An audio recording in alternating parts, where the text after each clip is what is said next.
Good morning, everyone. Welcome to the Dream Team. I'm Grant Cohn. That's Amin the Dream, who is named after either Hakeem the Dream or the Dream the singer from when I was in college. Both guys are legends, as is Amin. Amin, good morning. How are you? I'm good. How are you? I'm good. I'm over here trying to kill a little time as I pull up Martellus Bennett's exact. Here it is. Okay.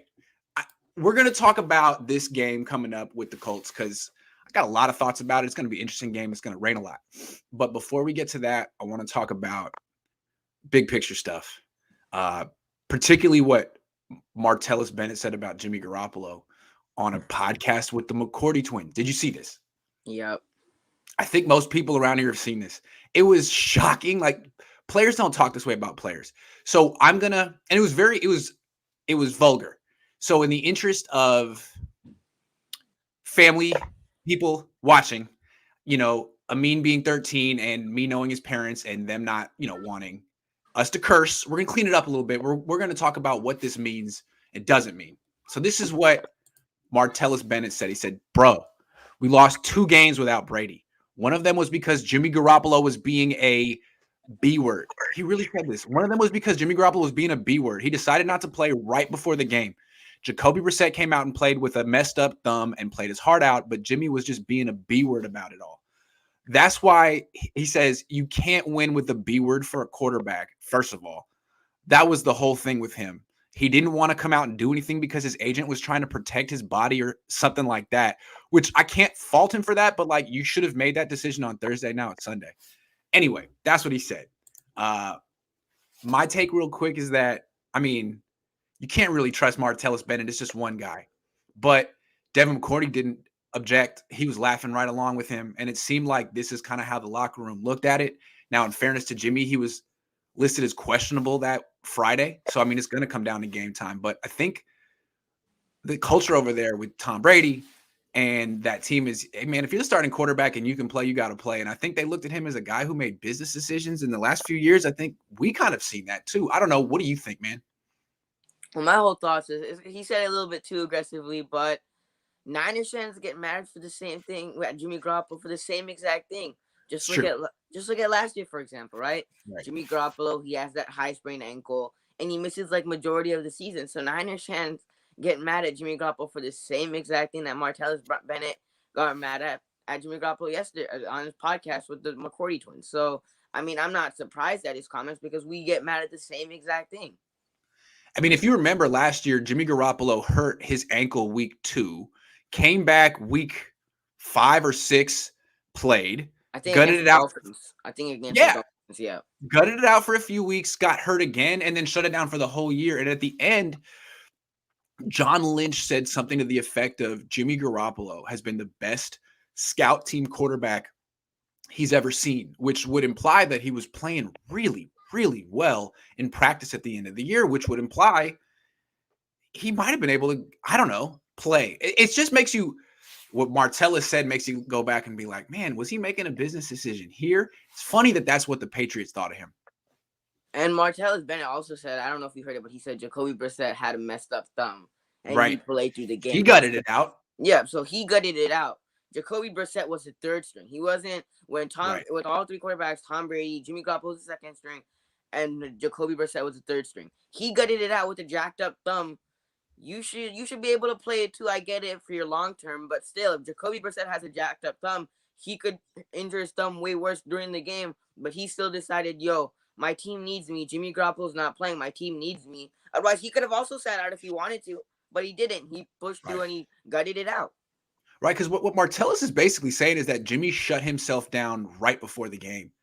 And it's like, I think what they're saying is, well, Tom Brady never would have done that. Jacoby Brissett never would have done that. How can you win? How can you count on a quarterback who does something like that? And then you'd be like, well, man, maybe that's making a mountain out of a molehill. But then in the last time Jimmy got hurt against the Seahawks just a few weeks ago, what happened? He was playing, and then at the end of halftime, he said he couldn't play anymore, right? That's what they said. Well, they didn't have time to prepare anything. And right as they were coming back for the second half, they all learned that he couldn't play anymore. Kind of like the same thing, right? Hey, guys, I just want you to know I'm not healthy enough to play. Oh, well, that would have been good information 15 minutes ago or 2 weeks, or 2 days ago. I Yeah. think and it's like maybe that's unfair for other positions, but if you're the starting quarterback, you kind of need to be a little bit. You can't just be pulling the rug out from people at the beginning of the third quarter or right before the game. I think that's what. Real quick, I don't want to put words in your mouth, but when the Patriots traded Jimmy to the Niners, everyone always said that the Niners won the trade and that Belichick didn't want to trade Jimmy and that Belichick basically had to act against his will. I never bought that. He's the most powerful man in the league. The idea that he would be forced to do something he didn't want to do, I always felt like he knew something we didn't about Jimmy. And I think this is it. I think he felt that his locker room felt that. He's not one of us. We can't depend on this guy. That the locker room sort of rejected him in a sense. I think that's what happened. And I think it was a secret because if that got out, then his trade value would tank and the Niners wouldn't give up a second round pick for him. But I think that's what his secret was. And that's what the Niners didn't know. They didn't know about D Ford. They didn't know about Jimmy Garoppolo. Well, the Niners, I will say, when we saw him at first, 2017, Jimmy Garoppolo was running five games in a row against good Titans teams, Jacksonville Jaguars teams. At the time, we're like, Jimmy Garoppolo's the future. But then at the same time, when the Niners paid him that huge contract for $100+ million, majority of people's concerns was that it's only 6 games. It's only 6 games, and you give this guy a $100 million contract. And look at where it ended up to now. Look at what it got us. A couple of injured seasons and one good season we made it to the Super Bowl, but we didn't even win the Super Bowl. Otherwise, outside of that, it's been 2018 injury, 2019 winning season, and then 2020 injury. And then also, and it's not just the injuries. It's that it looks like to his teammates that he doesn't do everything he can to fight and play, and that he'll actually shut it down right at the last minute to preserve his own stock. It's a bad look. It's a bad look. So it's like it's beyond soft. I've called him soft before, but what he said, taking it to this next level, is like, man, you're not a team player. You're not a leader. I know he used a derogatory word, and he didn't really. I mean, that's not the best way to express what you. But I think what he's trying to say is, man, you're not tough, and you're more concerned with yourself than you are for the team. Look at Jacoby. Jacoby went out, had a messed up thumb, didn't play well, lost. His stock went down. His numbers aren't good, but we all respect him. You wouldn't do that for us, is what. Devin McCourty didn't disagree. And he was younger. Jacoby Brissett was younger than Jimmy Garoppolo at the time, right? And also he was a third string. So, like, he could have jacked up his thumb during the game even more. And who knows, it could have ended his career if he jacked up his thumb really badly. But he decided he would gut it through and he played. Jimmy Garoppolo was like, you know what? I'm not going to play. And I mean, if he decided that on Thursday, I think players would be less mad. But then he decided it on Sunday. And I'm like, okay, then Martellus Bennett is mad because you just told him on game day. You legit told him on game day. Just kind of how, like, Andrew Luck, he retired just right before the season was about to start, and fans got mad. Fans were a little bit upset. If he said that a couple of months before the season and during the off season, I don't think Colts fans would have been as upset. But since he said it right before the season started, I think people got more mad at that. So I just remember when this was kind of like being rumored that the Niners might be interested in Jimmy. This was years ago. I was talking to a former coach and I said, well, you think the Niners should go after Jimmy? And he said, man, if Jimmy's available, there's something we don't know about him. He's not as good as they say, because if he were the truth, they wouldn't get rid of him. I mean, the Patriots got rid of Brett Favre because they knew Aaron Rodgers was the truth. The Niners got rid of Joe Montana because they knew Steve Young was the truth. Bill Belichick at the last minute was like, we're sticking with Tom Brady. And there was this narrative that he did it, that he was forced to do it. Yeah, right, dude. They knew the word was out on Jimmy. That's how the team felt about him. To be honest, after what happened for these last couple of years, he was probably just saying that just to boost Jimmy Garoppolo's trade value. Of course. That's a secret. That's probably the only reason why he said that. Now, let's say, you can have Jimmy Garoppolo. He didn't say that. Then I don't know if the Niners necessarily would be willing to give up a second rounder. But since he said that, Kyle Shanahan and John Lynch probably like, Bill Belichick wants to keep Jimmy Garoppolo. Like, Bill Belichick, the great Bill Belichick wants Jimmy Garoppolo. So we're going to give you the second round pick, and look at how it ended up for the 49ers. One thing I want to say before we finish, when the Niners traded for Garoppolo, I interviewed 2 writers, Ben Volen and I forget the other guy's name. Sorry, about Jimmy. What do you know? And they're New England guys. And the other guy, I'm trying to find it real quick, told me a story. I just have it here. Here, hold on. I'm gonna look it up. I'm gonna look it up. Do players like Garoppolo? Borges. I wrote this in 2017. I know they did like him overall, but they didn't like the fact that he didn't last 2 games before he basically wouldn't play with an AC issue in his shoulder. Hold on. Yes, cookies, fine. And we can debate whether that's a good idea or a bad idea, but Jacoby Brissett went in and tore a thumb ligament in his throwing hand and kept playing. I know, quite frankly, it privately bothered some of Garoppolo's teammates that he didn't keep going. I reported that in 2017. Borges told me that. Ron Borges. This is a story. It pissed off the locker room. Belichick essentially kept it in-house and traded the guy for a high pick, but he was never going to be their quarterback. No. Anyway, very interesting stuff. Let's move on. The 49ers let Kendrick Bourne go this offseason. He signed a moderately priced contract with the Patriots. They replaced him with Trent Sherfield, who had an excellent training camp in preseason, but is now MIA. They also have Brandon Ayuk, who's also MIA. In retrospect, was this a mistake letting Kendrick Bourne go?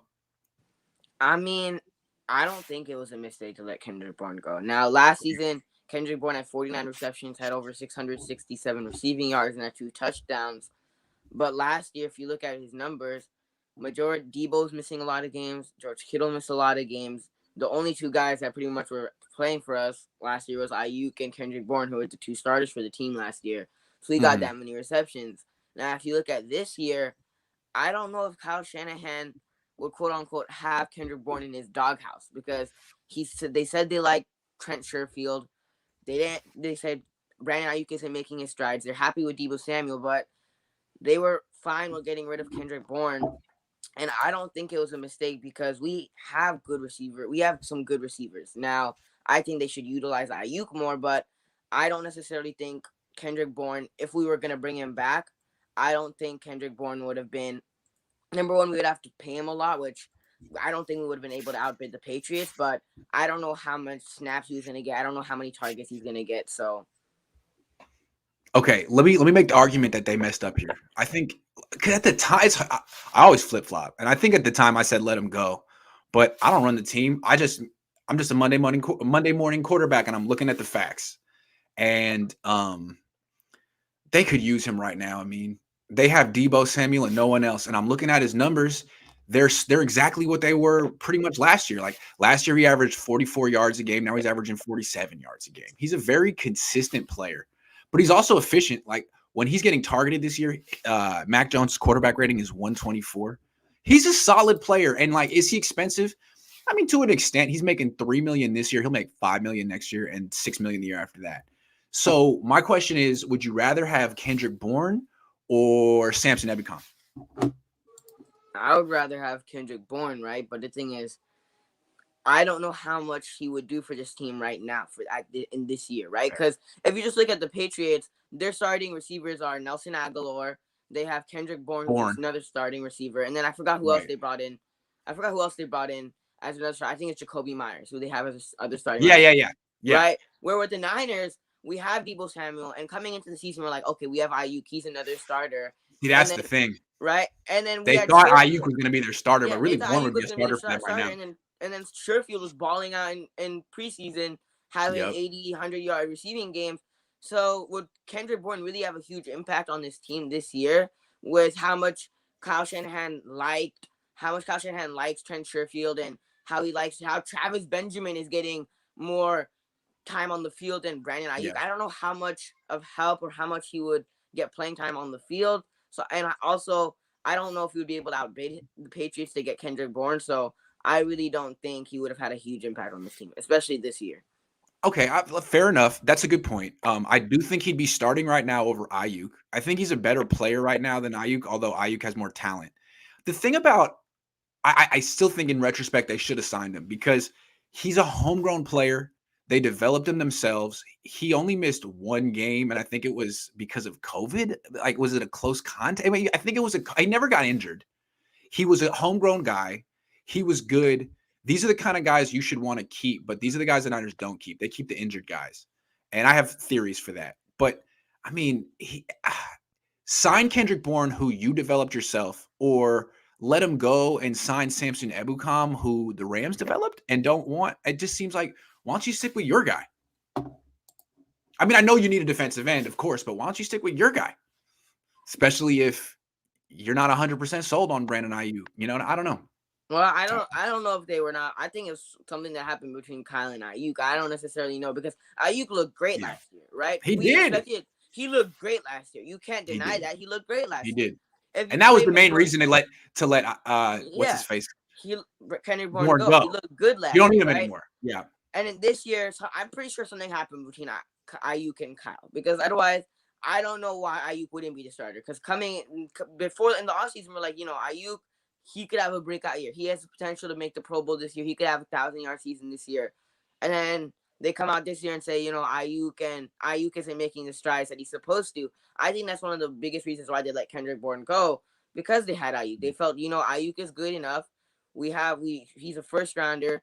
We think he did good this year. So that's Yeah. probably one of the biggest reasons why I think they let Kendrick Bourne go. But Yeah. I don't even know if they were going to pay Kendrick Bourne how much the Patriots were offering. Because if Kendrick Bourne was getting $22 million from the Patriots, I don't know if the Niners would be like, yo, we're willing to give you $22 million when we just drafted Brandon Ayuk, who played excellent this Of year. course. And we're a 2 wide receiver offense, of course. But the Niners bet on Ayuk, who really wasn't proven yet. And he missed 4 games his rookie year to injury. So I think with the Niners, if there's a lesson to learn here, is this kind of falls under the DeForest Buckner thing. Like, if you have a young player that you've developed who's durable, doesn't get injured, and keeps improving, you want to keep that guy. I know he may seem a little expensive when it comes time to negotiate, but those are the guys you want to keep because those are your team leaders. Those are the guys that will be there every week. If you invest in people like, I don't know, George Kittle, you got 16 million on the bench a lot of the time. So the ones who have shown that they can stay healthy and be leaders, those are the ones that you want to keep. And I think Bourne, in retrospect, even though he looked like a number 3 receiver, he's kind of cheap for a starter. And you didn't know whether Ayuk or Debo was going to be durable this year. So far, it looks like Debo will be, but yeah. Anyway, I just think they were happy with Ayuk and his production last year. So I don't necessarily think it was, Ayuk is not going to be able to do well this year. I think it was something between Kyle and Ayuk or something like that where they probably got into an argument or something where, because Ayuk on the field last year, he was amazing, right? He had 700 yards. I think if he played the full season, he could have had over 800, 900 yards, potentially could have broke Jerry Rice's rookie receiving record if he played all 16 games, but he didn't. But I think they were happy with Ayuk's play on the field last year, but I think that's why they probably got rid of Kendrick Bourne. They didn't know this year. But again, like with Bourne and with Buckner, I think the 49ers kind of took for granted their dependability. And I think if there's a lesson to learn here is to keep around the dependable players. So next year, guys who'll be free agents, Ross Dwelley.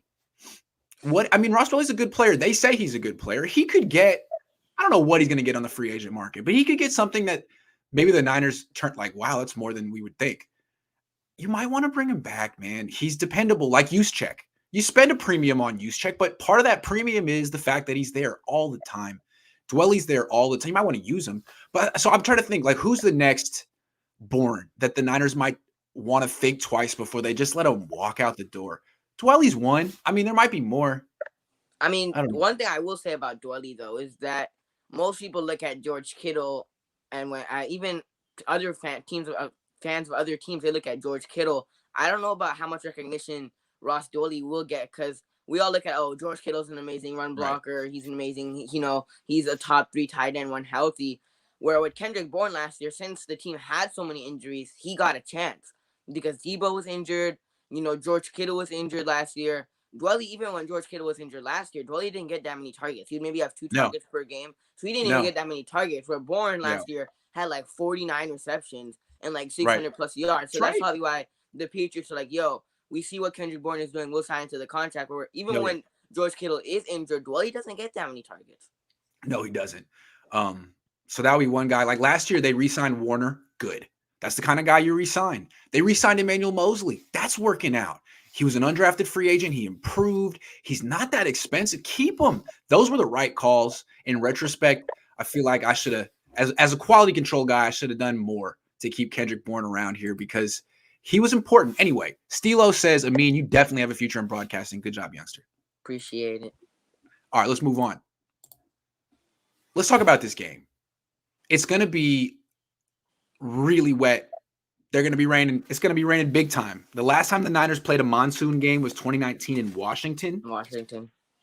They ran 39 times in that game. They threw for 151 yards, which was a bonanza considering Washington threw for 77. What do you think the rain's going to do to this game? The rain's going to have a huge impact on this game. Now, I told Grandma for sure, I had practice on Wednesday, and it was raining hecka hard. Like, I had practice on Wednesday, and it was raining. And it was, I'm quarterback for the team, so it was hard to throw the football. Like, it was really hard to throw the football. The ball's, like, slipping out of your hands. Mm-hmm. And, like, especially even just, like, normal slants and stuff, the ball is super wet. It's hard to throw the ball.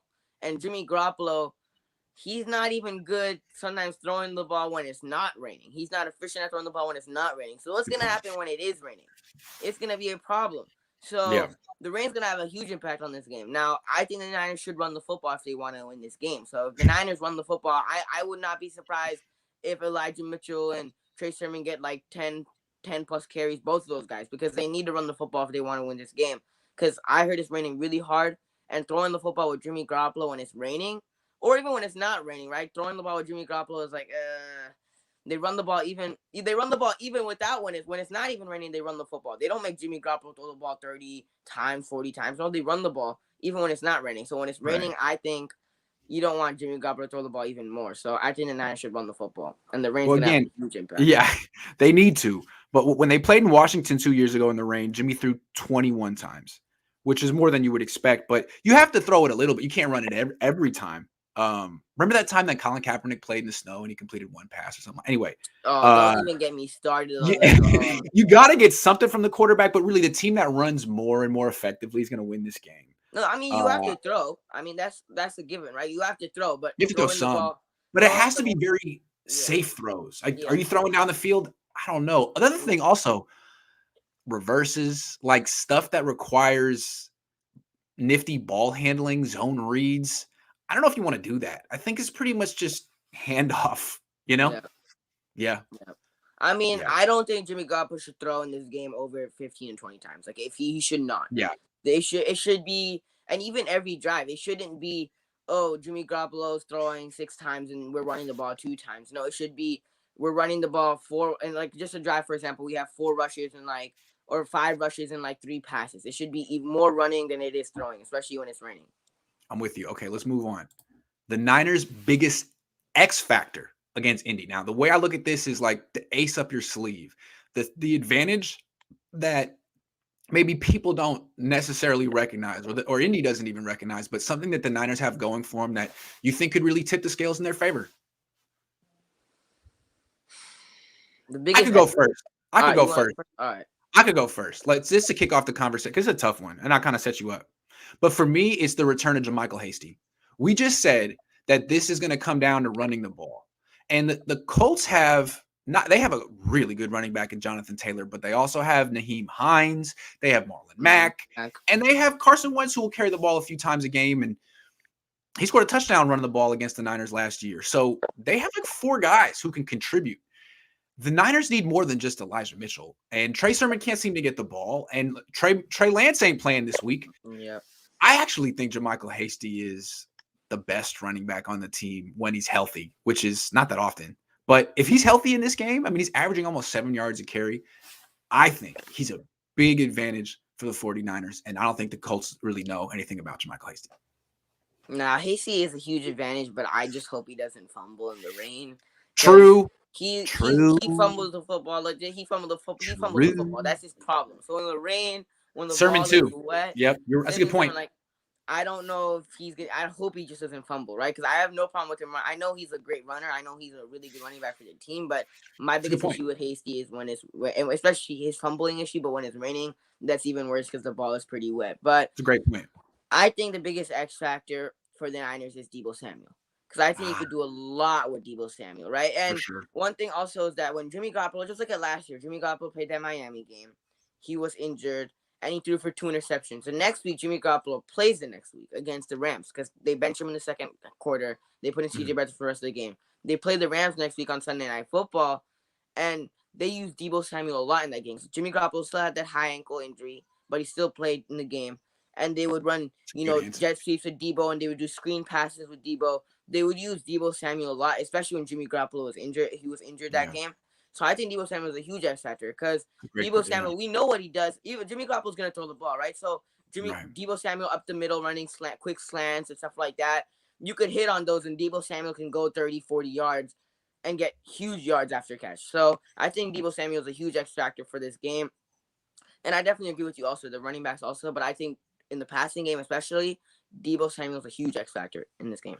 I agree with you. I mean, look at it. The way I'm looking at it here is the Niners won 9-0 in Washington. That's the the blueprint. And in that game, they ran 39 times. It's hard to run 39 times if you only have one running back that you hand the ball to.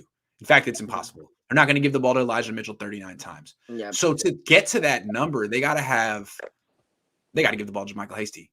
They got to give the ball to Trey Sermon too. And I think the fact that they have 3 guys they can give the ball to instead of 2 or 1.5 is good. It increases their likelihood of winning. And if it's clear that, Hasty doesn't have it, they don't have to give him the ball. But to have a 3-headed option is a good thing, I think. Because Indianapolis does. Yeah, but I don't think they're going to give Elijah Mitchell 35 carries on his own, but they definitely should use all 3 of the running backs. What I want to say real quick, coming back to Deebo, he can factor in the carries too.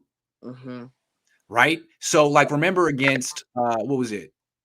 Arizona. They finally lined him up in the backfield and just gave him a toss in the red zone. He scored a touchdown. I would imagine they're going to give him a few plays like that in this game, because if it's all about running the ball and you can't throw at all, or you really can't throw more than just a few yards down the field, you got to get Deebo. You can't, that takes Deebo out of the game, theoretically. Yep. So you got to get him the ball. He needs to get 10 to 15 touches every game, one way or another. So look for Deebo to actually play some freaking running back in this game. That'd be cool. That would be. X Factor. X Factor. That's the definition. Good answer, man. I think he's probably a bigger X Factor than JaMychal Hasty, so you win this round. The Niners' biggest challenge against Indianapolis. This is the opposite. This is something that is a major weakness or major area of concern for you that you may not know if the Niners have an answer for. It's the rain. It's the rain, right? Now, when the Niners offense is already struggling this season. It's already struggling. The run game isn't like what it used to be. 2019, those years, you're like, Kyle Shanahan can plug in any running back, whoever it is, and the run game is going to be efficient. Where now the run game isn't that great. Our offense has been struggling. Just look at this whole season. Even last week with Trey Lance, 7 points in the first half. 7 points. I think we didn't score that many points. 7 points in the first half. Same thing in the Green Bay game. If it wasn't for that Trey Lance run and that Trent Cannon return, it would have been 0-17 in the first half. We haven't been able to score. Our defense isn't the issue. I'm not worried about our defense as much.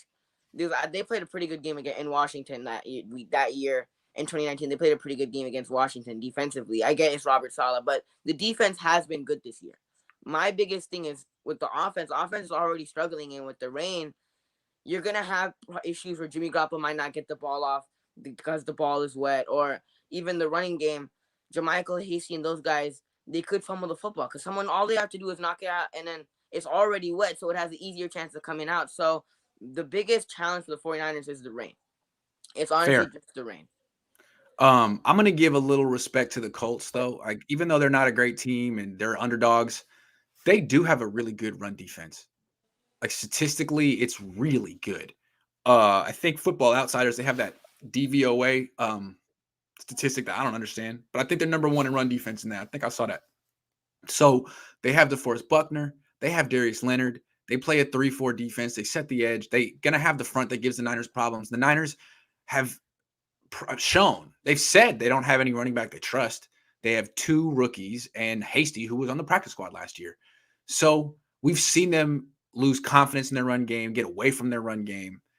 Do the Niners have the best run game coming into this matchup? The Colts have a running back who they really trust and really like.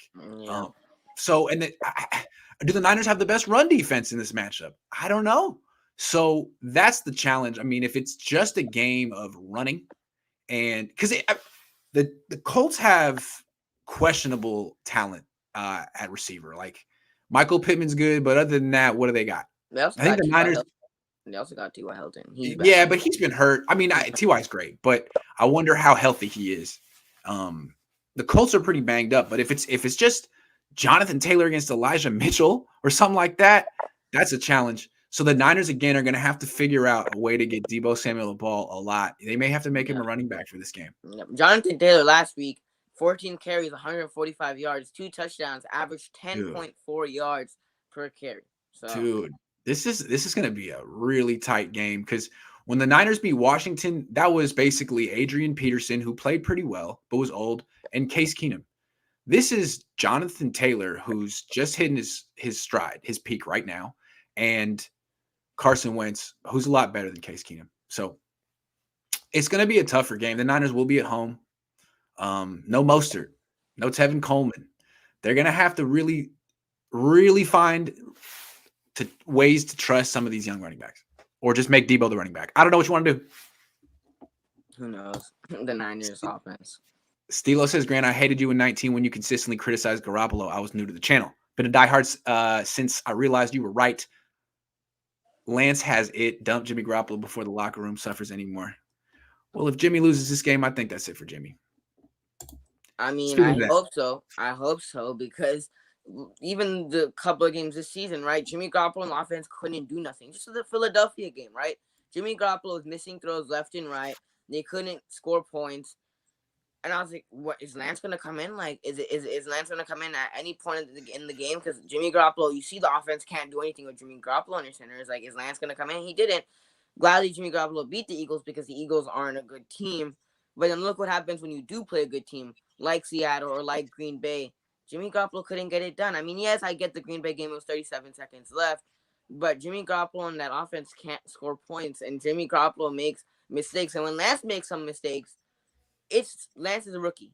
We expect him to make those mistakes. Or Jimmy Garoppolo, if he throws an interception or he's making mistakes, I'm like, it's your 8th year. You shouldn't be making those mistakes. I mean, he's lost 2 games in a row.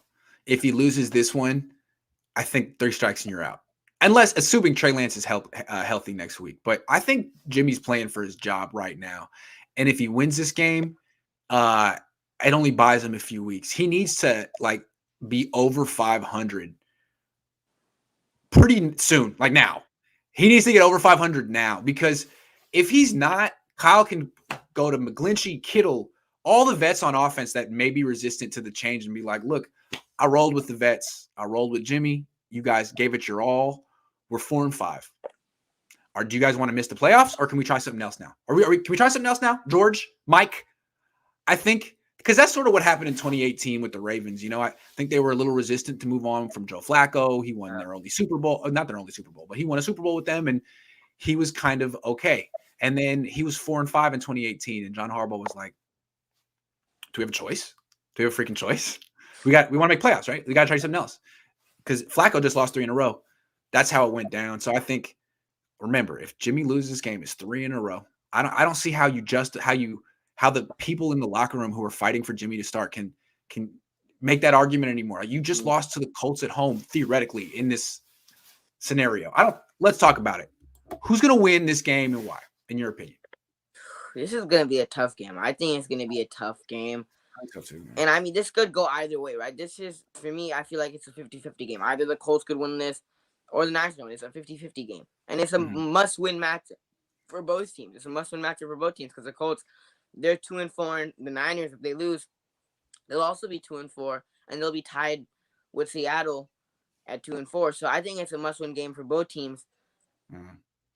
I think the Colts are going to win this one. Now, I think the Colts have a better run team than us. Their offense has been clicking. Carson Wentz, yes, we get it what happened in Philly last year, but Carson Wentz hasn't been getting the credit that he deserves. He's been playing pretty good the last couple of weeks. He has.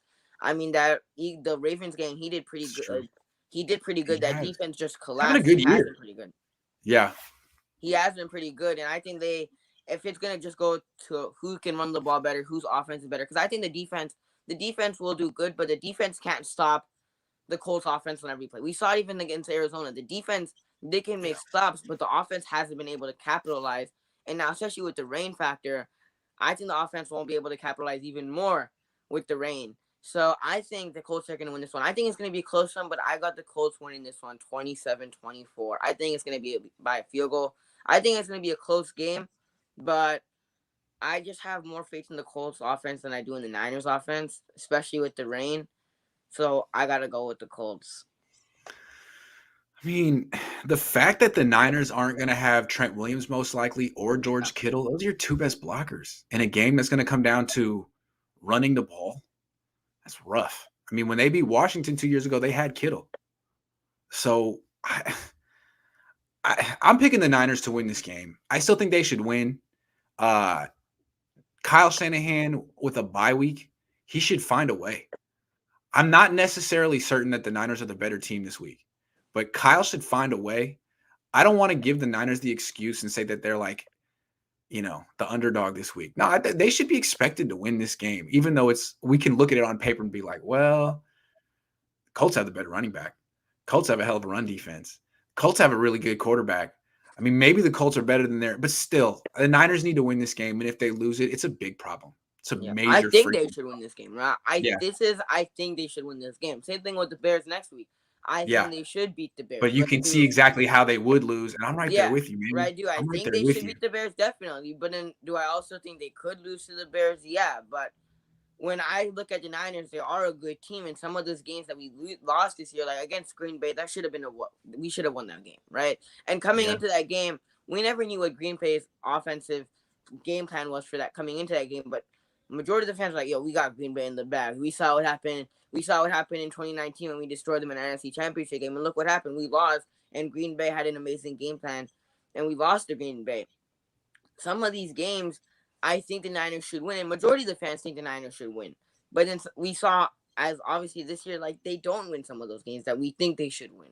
They just don't. So I guess the only way, I'm trying to think, like, why do I think the Niners are going to win this game?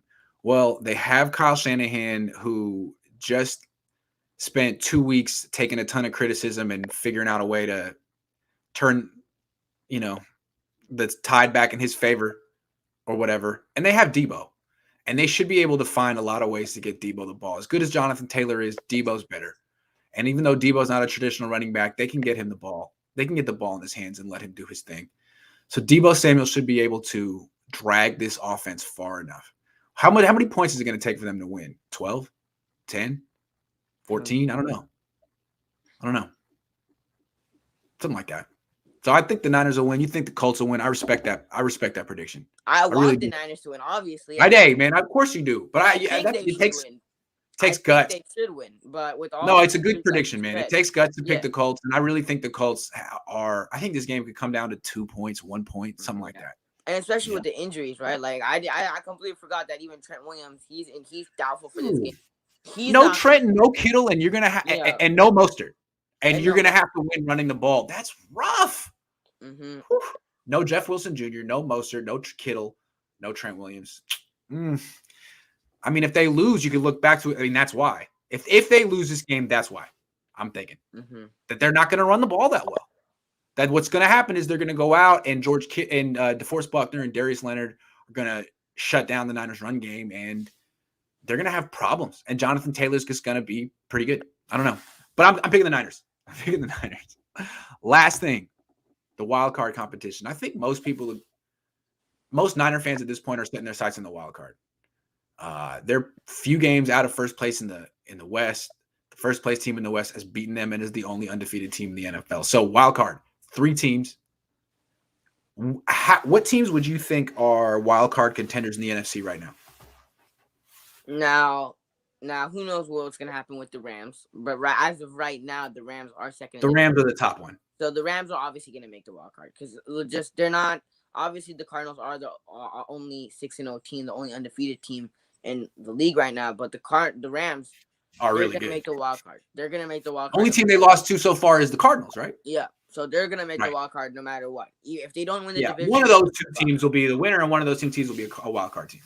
Yeah. Now the other 2 teams that I think have a chance of making the wild card is the Vikings and the Niners. Those are the other 2 teams that I think have a chance of making the wild card.